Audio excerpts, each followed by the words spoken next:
Quand j'étais petit gars, mon père, il me parlait du lac Abitibi comme une immense mer. Puis ça me fascinait. Il me disait, hey, un jour, il faut que j'aille voir ça, c'est quoi le lac Abitibi? Je pensais à mon père qui avait ramé ça de la Sarre jusqu'à Roquemort. Et je me suis dit, ouais, moi, il faut que je navigue ce lac-là. Mais finalement, c'est en hiver que je l'ai apprivoisé.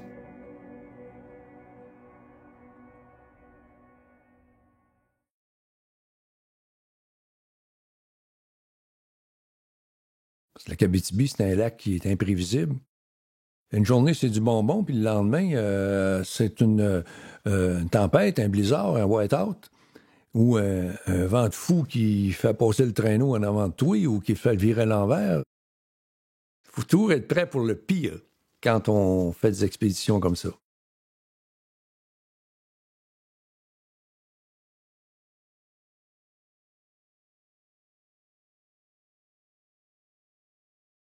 Le premier 8 kilomètres, là, la première journée, là, ça roule en tabarouette. On se pense bien bon. Mais le dernier 8, il est difficile, pas à peu près. C'est là que la force mentale, c'est important. Parce que c'est dur sur le physique.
Tu sais, l'Abitibi, là, on est proche de l'Arctique, hein?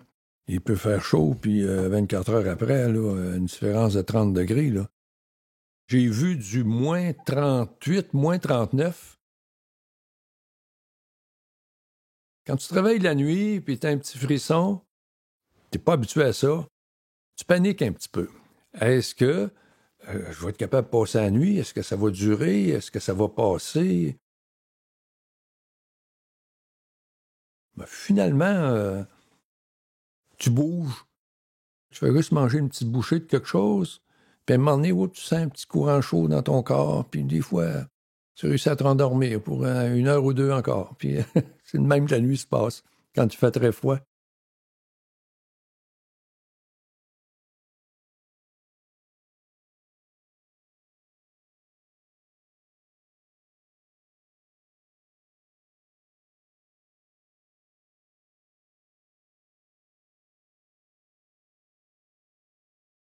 La meilleure stratégie mentale, moi, je dis tout le temps aux jeunes quand je jase avec, c'est un pas à la fois.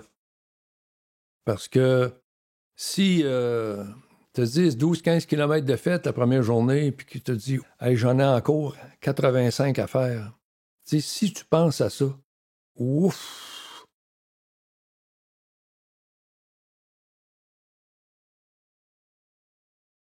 Ou des fois, tu vas prendre un point de repère sur le lac, une île, puis tu as 2 kilomètres de fête, puis elle est encore là.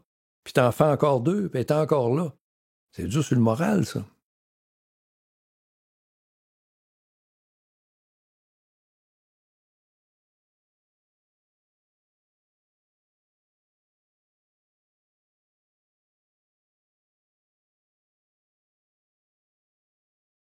Quand physiquement, tu commences à souffrir, là, c'est là que tu rentres dans ta bulle.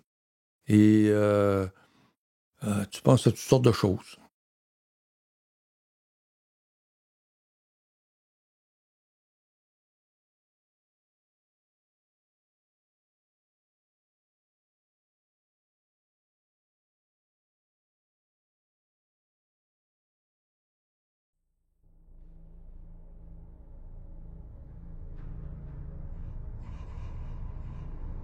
m'est arrivé une fois de penser que j'allais frapper mon mur.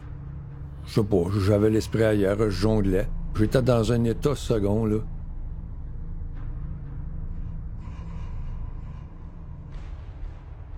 Ah, moi, j'ai perdu un fils dans un accident en 1984.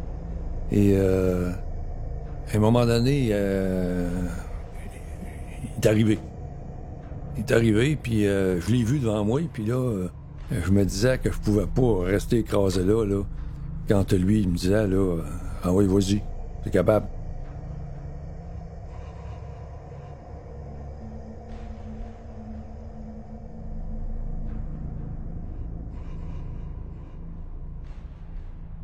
Ça m'a fouetté. J'ai dit, OK, on rentre au camp.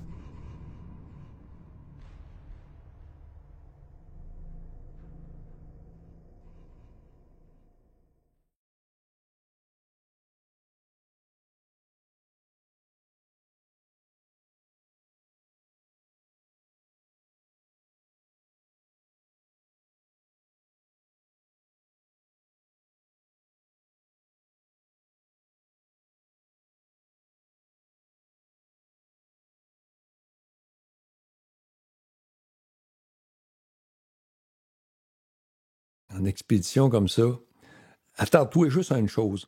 Gère l'instant présent. Pense pas à ce qui va arriver dans 1 heure, dans 12 heures ou dans 5 jours. Gère l'instant présent.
C'est peut-être ma dernière. Je sais pas. Ça m'a fait grandir. Ça m'a fait découvrir... ça m'a fait découvrir moi, mes forces à l'intérieur.